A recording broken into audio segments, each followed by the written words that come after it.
The American Civil War almost started in Blair County in 1855. Oh boy. People are going to hear about it. We have and want the same things that people a century and a half ago wanted, and that is to live comfortably, be loved, find economic security, and hope that our children live better lives than we do. Those are the universal themes of life.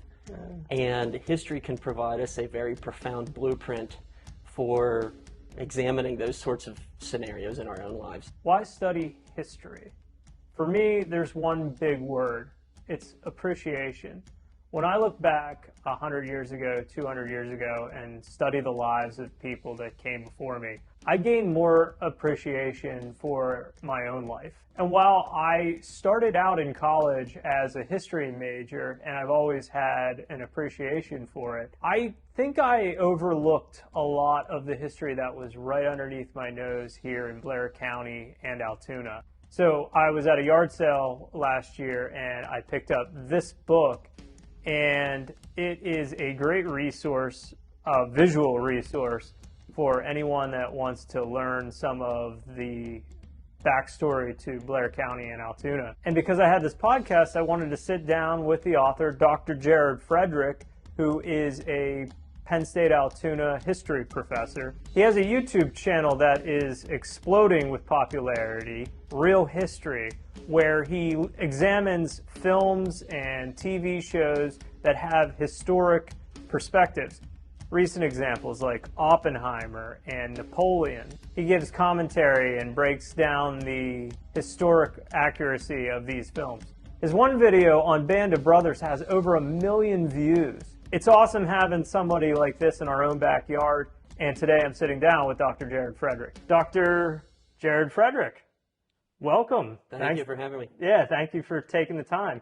I wanted to ask, where did you grow up? And how did you become passionate about history? I was born in Altoona, grew up right outside of Bellwood. Kind of a weird situation there because I lived between Altoona and Bellwood, yet I had a Tyrone address, which geographically makes no sense at all. So trying to explain where I grew up was always an interesting part of my childhood. But I became aware of local history when my parents started to take me to places like Baker Mansion, like the Horseshoe Curve, like the Lemon House. But my love of history really blossomed when I saw the movie Gettysburg at age 7.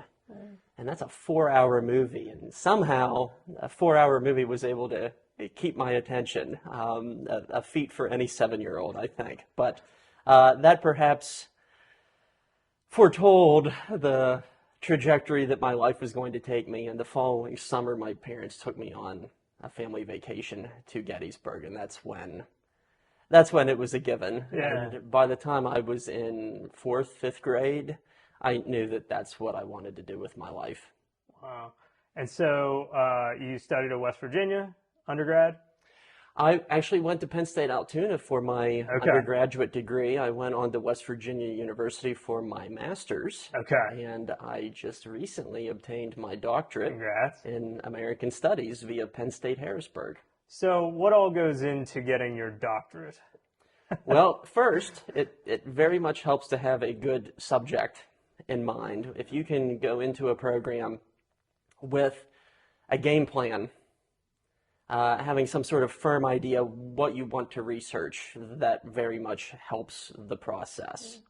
And so finding a program that fits your needs, your wants, your desires, finding faculty who are willing to accommodate and complement that is a crucial part of finding the right sort of graduate program, regardless of what your field of study is. But it took me about 2 years of coursework, and the pandemic happened, and there was a lot of online learning in that regard, but also plenty of time to write and research, which was one of the few upsides of the pandemic for me personally, out of very, very few of them. And so it was a very productive time as I was cooped up at home by and large for that first year before there were any vaccines or anything. So it took me about 4.5 years to obtain my doctorate. That requires you to go in front of a panel, or how does that work? That's correct. It's a very multifaceted, semesters long process. You first have to take courses, and then you have to qualify to essentially enter into the process. And there are a number of tests, both written and verbal, all culminating to the final product of the dissertation itself. Mine ended up being about 500 double-spaced pages. And then there is a 2-hour oral exam at the end of that, after your committee has reviewed and overlooked everything. Okay. That's pretty intense, yeah. It was. I imagine the dedication and the research required and all the energy that you put into something like that, the payoff has to feel nice at the end. Well, and it's true, but it's very, if you do a subject that means a lot to you, it makes it so much easier because I really enjoy the thrill of the hunt, digging into archives and old newspapers and finding stories that people haven't read about in 75 or 80 years. Yeah. And that's one of the very rewarding elements of it. Yeah. If someone wants to learn more about Altoona, for instance, that's where we're at, where would you start? Well, I think the best place to begin is to go visit the places. That is the best foundation that you can build upon. Going to see some of the historic sites that I mentioned earlier, Baker Mansion and the Horseshoe Curve and the Lemon House and Canal Basin Park and Fort Roberdeau. Those are the really good beginner building blocks to understand what has happened here over the centuries. And there's a lot of really great community resources that a lot of people aren't even aware of. Yeah. At the Altoona Area Public Library, there is a Pennsylvania history room. And there's all sorts of great and rare books that were locally published over the years that you can't really find anywhere else. And those are free and accessible to you. And so it's history that's all around us. There's great books and readings and material that are all around us. So those are the good starting points. Yeah. When I know it's not like your latest project, but Altoona is kind of how I found you, this book, and I'm sure that a lot of people are kind of familiar with that. You see that around. I'm glad. I think. Can you talk a little bit about, you're from here. You wanted to put together a book about your hometown? The book came about in a rather happenstance way. The publisher actually reached out to me, and this is close to 10 years ago now. And the publisher is Arcadia, and a lot of your viewers may be familiar with some of their other books. They do like the postcard and old photo books with the sepia tone covers that you can find in every museum and drugstore everywhere in every town in America. Yeah, yep. Is it like that one? Yes, exactly. Yep. Okay. The one on the streetcars. Yep. Yep. Yeah. Yep. That's Okay. that's the same publisher. Gotcha. And they said, "Hey, we're starting a new series, and it's called Images of Modern America." And they said, unlike all of our previous books, these books will be in color. And so the emphasis on this series was more so post-World War II America, where a lot of their other books are focused on photographs prior to that time period. And so I very much stuck to that formula, and we pretty much begin around 1945, 1946, and see how the city of Altoona has evolved over that time, for better and for worse. Right. 1940s, World War II, our peak, and then it's all downhill from there is kind of the description, I guess. Well, that's putting it in bleak terms. But to an extent, yes. Numerically, yes. 1930, 1940 were the peak years of Altoona's population. 1930, there were over 80,000 people living here. And just to put that into perspective, that's almost double the size of what it is right now. And so that sort of industrial vacuum that happens beginning in the late 1950s and going through the 1960s, where you see the decline of the Pennsylvania Railroad, plays a huge part in all of that, undoubtedly. But really, I think what we see in Altoona is, in many ways, it's kind of a microcosm of what's happening in Pittsburgh. Pittsburgh was this old steel town that was constantly belching fire and smoke. And then in the 60s and the 70s, the steel industry went belly up, and it took a number of decades for Pittsburgh to reinvent itself. And what it's become more reliant upon is, well, what we now call meds and eds, right? So education, medicine, and big business to an extent. And I think to a degree we see that happening here in Altoona as these other big industries are seeping into the community to replace what was once the economic heart of the city.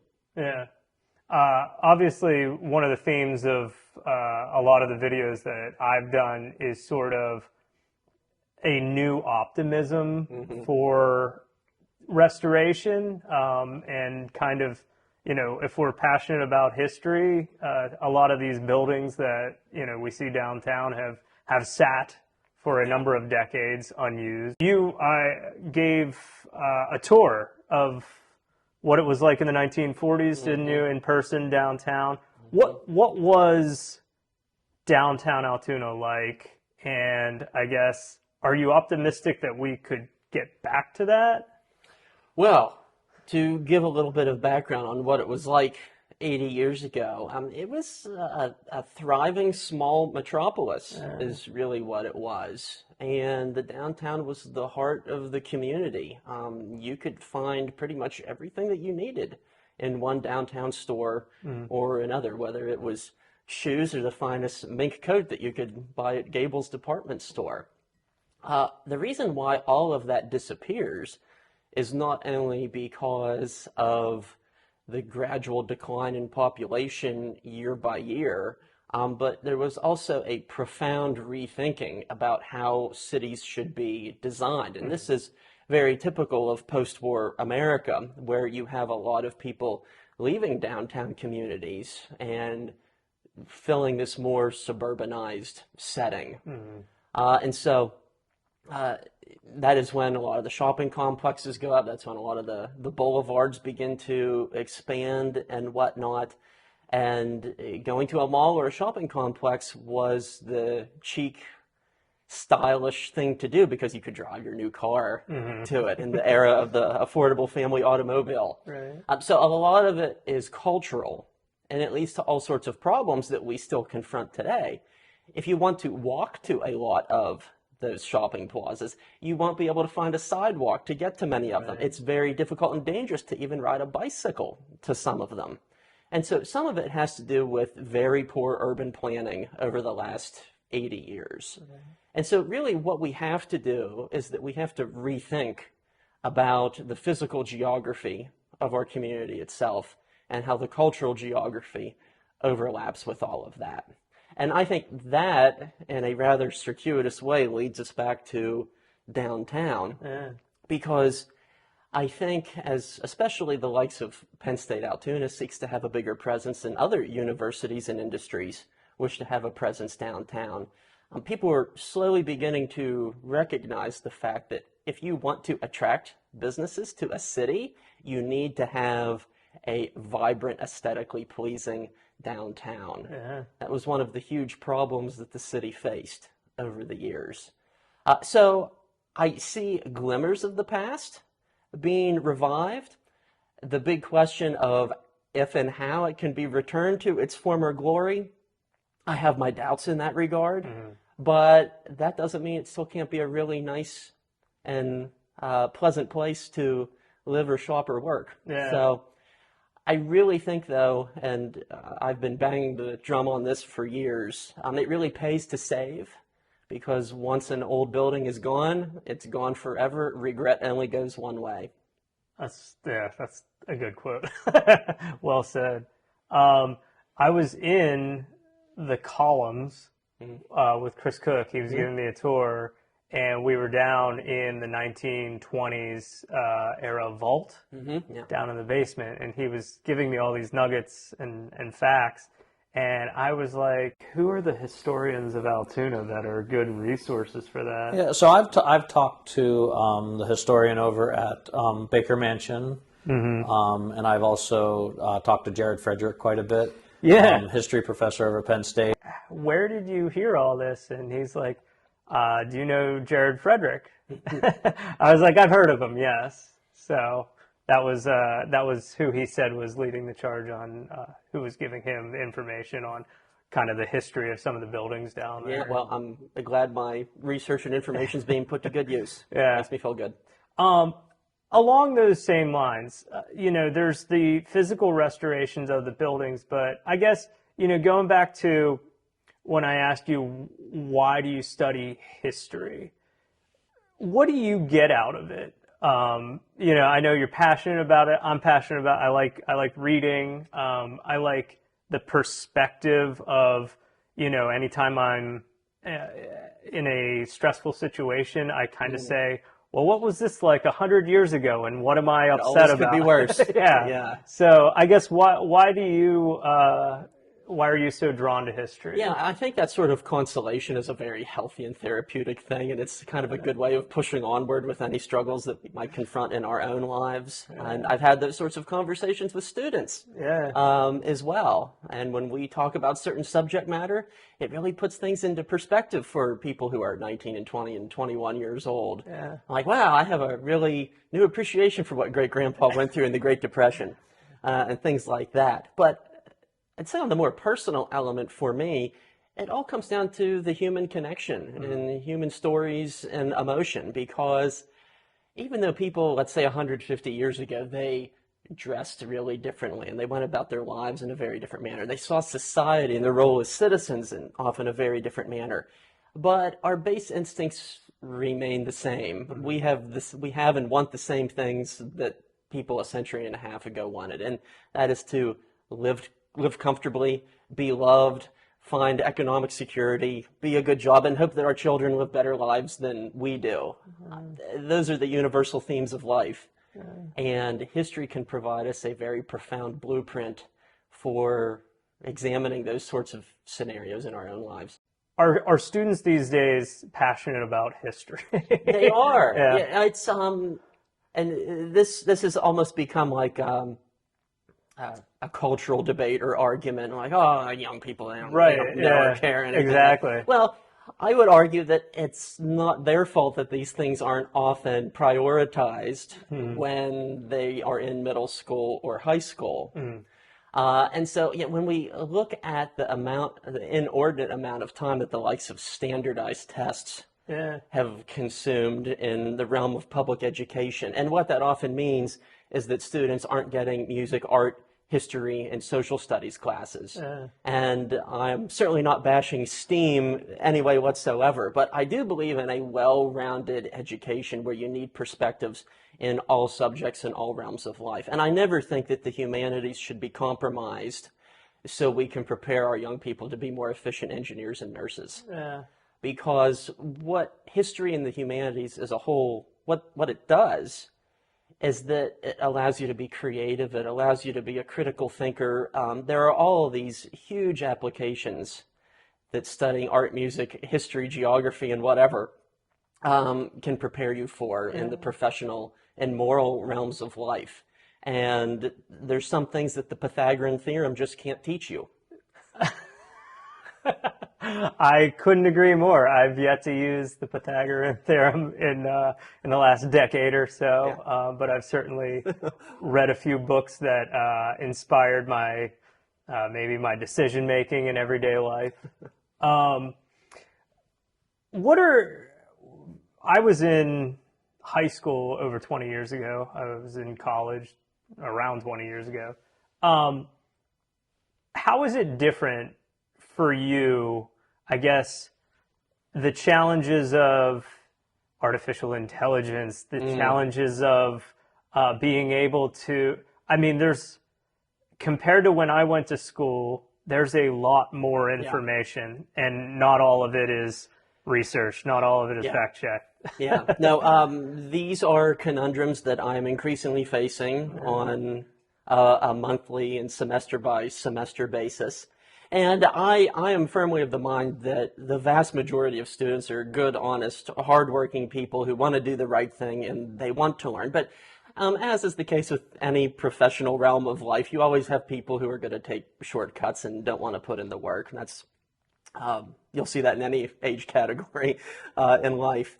And so what I am in the process of trying to do is to create projects that are so specific and or personalized that, at least at this moment, artificial intelligence and the like can't provide a good cohesive answer to it. Yeah. And so one idea that I'm coming up with right now for my Pennsylvania history class, up until this time for a number of years, I've had them do like book assessments. We read books and they have to cite their sources. They have to provide the page number on which they got this information. And so for something that specific, artificial intelligence still hasn't quite caught up. But now it leads to the question, well, are students from previous semesters giving their papers to friends or people of the future, and are things being recycled and I don't even fully realize it? Yeah. Something like that is certainly possible. But something that I'm going to try to do is I'm going to have students create an application for a Pennsylvania Historical and Museum Commission marker, those blue and yellow markers that you see along the highways and in front of historic sites all throughout the Commonwealth. There is an application process if anybody wants to submit for something that they think is historically noteworthy. And so I'm going to have students I'm going to have them, think on this and think, what's an interesting historical place that does not have a historical marker? Yeah. And so that's something that AI will not be able to do. Yeah. And if they wish to follow through with it and actually submit it, they have the opportunity to do so and leave a mark. Wow. Like literally. Mm-hmm. That's impressive. That's a great idea. So those are the sorts of new and creative things that I'm trying to do that are also a little bit less rigid or traditional as a typical book report. Yeah. No, I was thinking about that the other day with AI. You use like ChatGPT before. I've fiddled with it a little bit just to kind of get a sense of how it works. I've not waded knee deep into it though. Yeah. I always think like if you draw from your own experience, and like a lot of history is like the personal stories from your perspective. What is that, like primary source? They can't replicate that. Like that comes from like they're doing like searches and they're getting like Google results, and that's how they compile that. Like if you tell your own firsthand experience, like that's nothing that would be able to come from that. Right, and that's another angle that a lot of educators are starting to do. Have students almost delving into creative writing. And I've seen some professors say, okay, well, I'm going to have you imagine that you're a farmer who's trying to survive the Dust Bowl, and I want you to keep a journal about it. Yeah. Or what would somebody in history do if they had a Twitter account? Like what would Herbert Hoover be writing about the Great Depression? Right. And so trying to use modern technology in that sort of light can be an interesting platform as well. I think it's brilliant. I mean, it's the things you have to do to, keep it interesting and keep it relevant, and I guess stay ahead of. Yeah, the big challenge is not to water down things and still make sure that they're learning the important critical thinking skills that you're trying to impart. Yeah. And so trying to balance the old world and the new one, I think will be a very unique challenge for educators moving into the future. Yeah. Currently, you're working on a couple things, right? Yes. Always. To put it lightly. A book? Can you talk about that? Yeah, so I just completed my next book, and I co-authored it with a now 100-year-old World War II veteran by the name of John Homan, who flew 34 combat missions with the 8th Air Force over Europe in 1944. And so that book is entitled Into the Cold Blue. It's now available for order. And I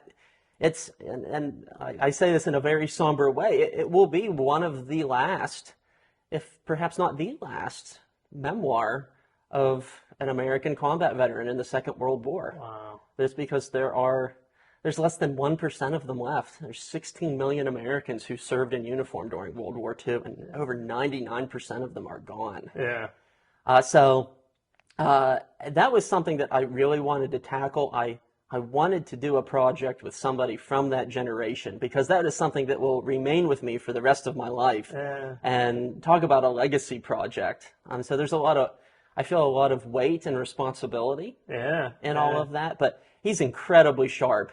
Is he? And Wow. he kept all of his records, and he could tell me the weather on his 16th flight to somewhere in Germany. And so incredible memory, and he's very energetic yet, and he's very excited to be doing like book signings and book talks and my gosh. going out on the promotional tour, so to speak, as much as he can. Where's he from? He resides in State College. Okay. He Yeah. was originally from New Jersey, and after the war, he worked for Johnson & Johnson for a spell, worked in industrial manufacturing for a number of years, moved throughout the Midwest, but eventually settled in State College where some of his family resided. I get invitations for your brother's documentary. Can you talk a little bit about what's happening towards the end of March, right? Mid-April. Mid-April, I'm sorry. Yeah, that's okay. So he and I embarked on a journey together in partnership with the Blair County Historical Society to create a 90-minute documentary that looks at the broad swath of the history of Blair County, Pennsylvania. Nice. And I think the best way I can describe it, it's like a fusion of Ken Burns with the men who built America on the History Channel. It's a mixture of talking heads, vintage photos, archival footage, and also recreated scenes with the costumed actors and reenactors. Wow. So it is very cinematic looking. I mean, this does not look like a high school history project or anything like that. And I think people will be really surprised, not only by the quality of it, but by some of the really surprising episodes of county history that we delve into. The American Civil War almost started in Blair County in 1855. Oh boy. People are going to hear about it. Okay, I have not heard about that. I guess I'll wait to hear. Yep. Can you give us a little hint about what went behind that? Oh, okay, we can do that. In 1855, make a long story short, there was an escaped slave from Western Virginia by the name of Jacob Green who was fleeing northward.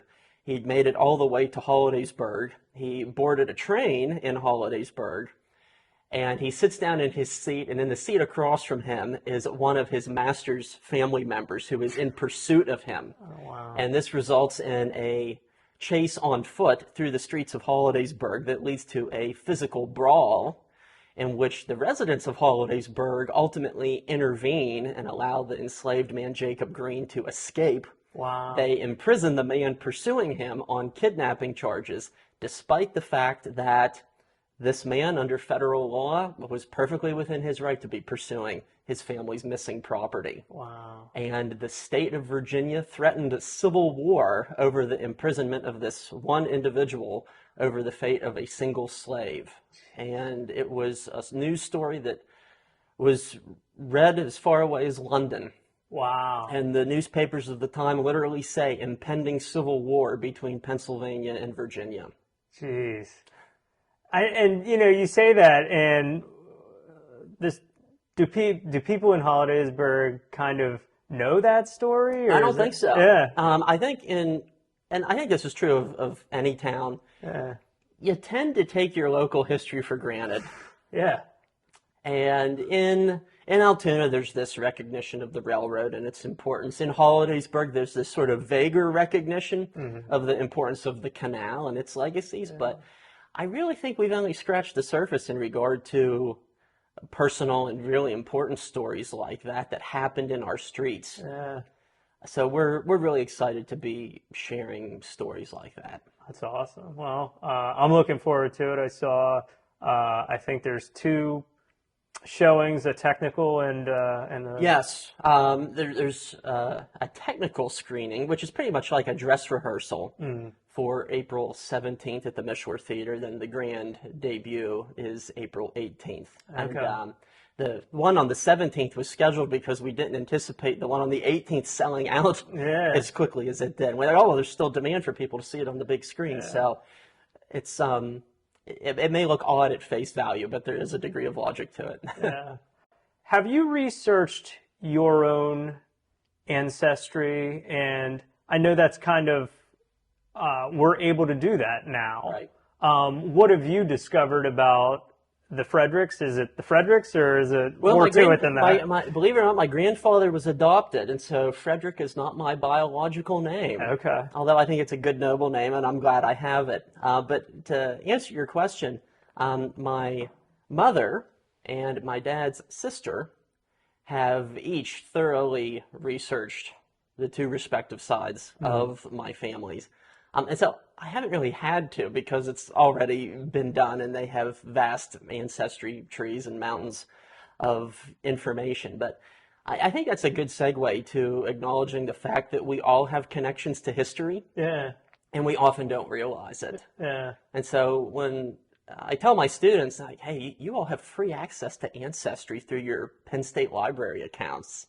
Like, make use of it. Like, if you're curious about what great-grandma did and when she came to Ellis Island, now's your chance to find out. Yeah. So putting it in the personal, I think, is always a very key step. Yeah. I mean, to me, like, that's like, I am very fascinated by that, and I don't know why, when we live in an age kind of where, I don't know, there's like a lot of anxiety, there's a lot of like, I don't know, I would call it like lost perspective, like the inability to step back and say, with the big picture and the world the way it is, are my troubles really that big? Like, I would think it would behoove somebody to know where they came from, kind of how far their family has come, like those sort of things I think help just get through the day. Yeah. At the beginning of every semester, I show students a chart. And as you go back like, 14, 15 generations, something like that, we each have over like 10,000 great-grandparents and whatnot. And so I show this chart to them and show them the immense nature of their family history. Yeah. And I said, I want you to think of this. If one of those 10,000 people had died prematurely before they got married or had children, you would not be sitting in this seat right now. And I said, you sitting here right now is a miracle. Yeah. And they all kind of like sit back in their chairs like, whoa, I never thought of it that way. Right. Yeah. So perspective is important. Yeah, absolutely. No, that's it. Thank you for illuminating, like it helps to hear reinforcement like that. That's a good lesson. Yeah. And two, I think it also behooves them, considering that sort of information. We all have such a really short amount of time on this planet. We'll spend a third of it sleeping. Don't waste it. Yes. Yeah. Yeah. Very well said.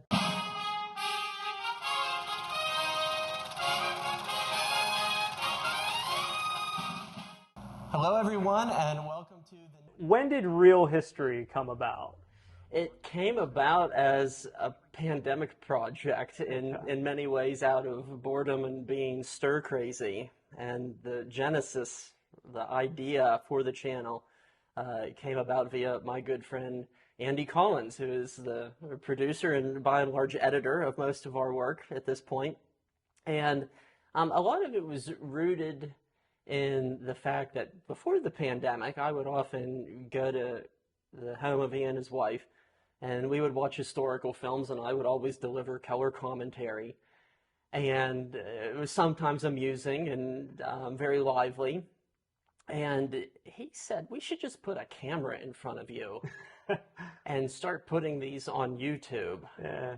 And so during COVID, that is how it all came about. And to be perfectly honest, I never thought that it would work. I never thought initially that it would be successful. I thought, okay, maybe get my name out there a little bit or something like that. And I never expected it to take off in the manner that it did. And it continues to grow, and we're having one heck of a good time. Yeah. I watched your reaction to the Napoleon trailer. I guess that's kind of, you watch a movie, you dive into historical accuracy, Yes. whether things would have happened that way. Can you talk about like what you have to research in order to know that? Yeah. Because I mean, we're talking a lot of topics. Yes, for sure. And I try to offer a number of things, not only historical accuracy versus inaccuracy, but I try to put movies in their cultural and political context. All movies are a product of the time in which they are made that tells us something about ourselves as well as the historical time period that we are looking at.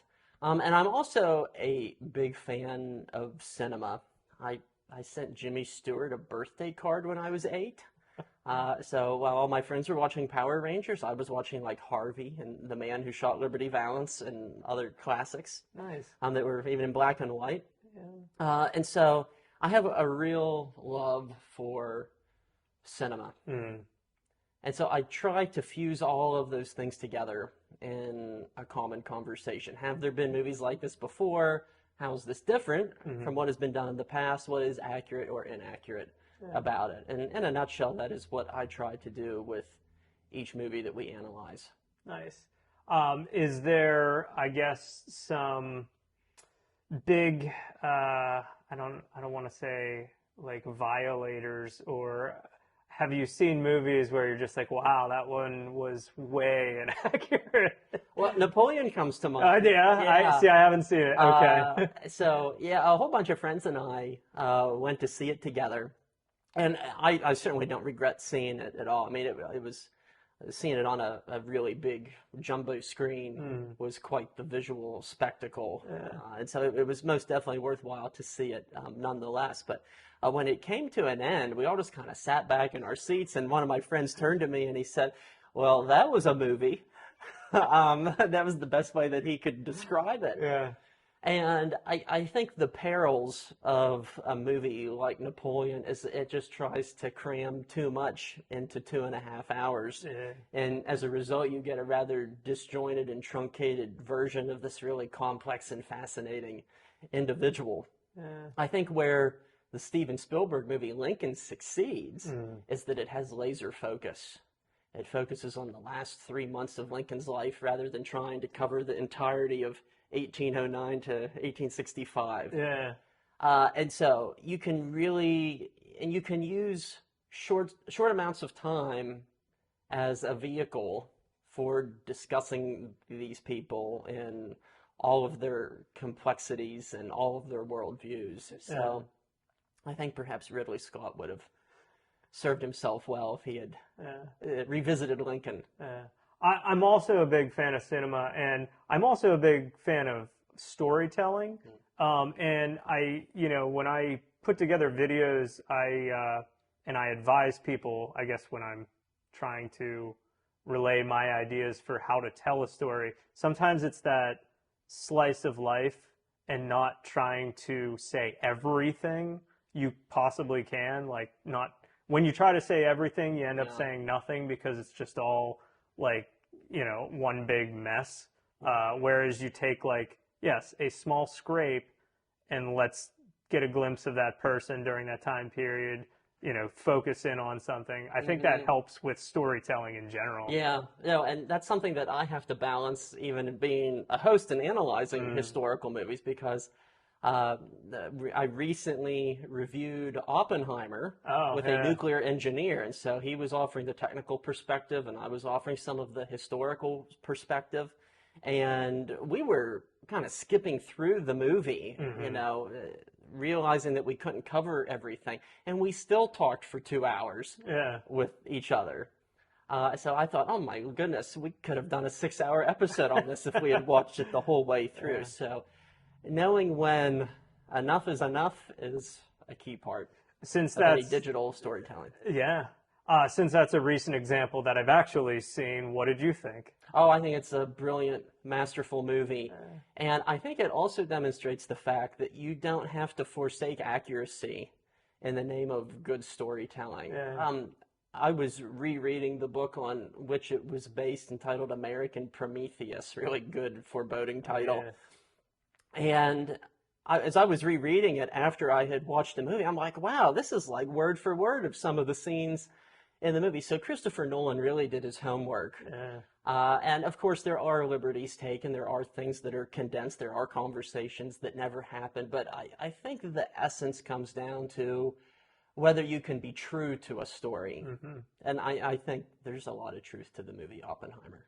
Can I talk to you a little bit about the production of a YouTube channel? Sure. Because you said it kind of just started by accident, To an extent, and now you have 73,000 subscribers. Yeah. I guess how long you started a few years ago, and then all of a sudden, was there a moment that it exploded? Yes. And our story is not the norm because there was like a several week or several month gap between our first video and our second video because we were learning this thing. There was we'd never done anything like it before. And so when we look at our analytics for our channel, our first few months is pretty much just a flat line of views. But then I started to analyze the episodes of Band of Brothers. And it went... Yeah. And the opening weeks where we were analyzing Band of Brothers, we have yet still to surpass that number. Really? On our channel. Wow. That is still the highest viewed month Yeah. in the history of our channel, even Wow. despite the fact now that we have almost 75,000 viewers. Yeah. So that sudden and very irregular jump Yeah. in traffic really set the stage for everything that followed, and it really speaks to how much people love that series. Yeah, well, and that's the original, right? Yes. And that's not a recent thing that came out. It came out in 2001. Right. Yeah. So I mean, when you talk about success, here's something that was 2 decades old, and you're just discussing and breaking it down. But there's still a viewership and an audience. It has a very long shelf life. Yeah. And the fact that now it's streaming on Netflix, and a new generation of people who weren't even alive when the original aired are discovering it. And they're like, wow, this is really good storytelling. Yeah. So, yeah, sometimes we can be surprised. I guess what's the future? What are you hoping comes of that? I guess obviously it says a lot about the interest in history, but what are you going to do? We've some really grand plans in store. My brother Mark, who's a filmmaker who just finished a documentary on our local area, is joining the team, and he's helping to do a lot of the filming and editing work right now. What we would really like to do in the long term is to produce short historical films, start making our own mini movies to an extent that might be 15 to 30 minutes long, generally speaking.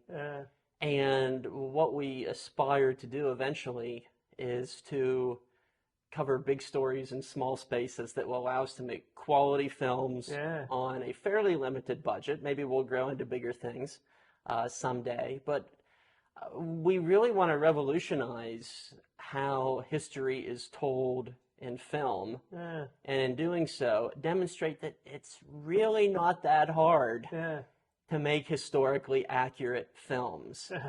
You just have to do the homework. So in the long term, that is something that we aspire to do. But until we get to that point of viewership and followers and subscribers and support, we're going to continue to do what we do best, and that is separate fact from fiction in other Hollywood renditions of the past. Nice.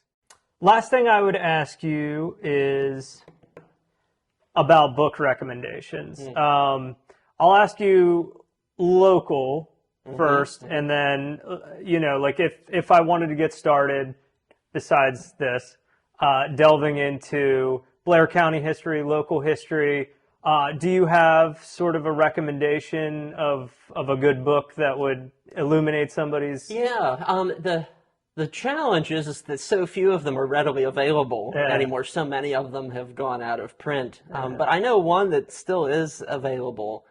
There's a really good and concise book on the wreck of the Red Arrow, the train in 1947, a book written by Dennis McElnay, which was kind of a follow-up to his big Horseshoe Curve book. I really like his Red Arrow book, though. It's very fast-paced, no pun intended. And you can still find that readily available at a lot of the local historic site bookstores and whatnot. So I think that's a really fascinating story that it could be a movie. Cool. I'll write that one down. And then just globally, any history. Oh boy, there's always so much good stuff that's coming out. Right now, I am rereading the book Manhunt, which is about the 12-day chase for John Wilkes Booth after the Lincoln assassination. And there's a forthcoming mini-series about the book coming out, so I'm kind of doing a little refresher on that before the series premieres. Nice. Dr. Jared Frederick, I appreciate your time. Thank you for showing up. Thanks for having me. I hope to have you on again. Okay, thank you. Appreciate it. You bet.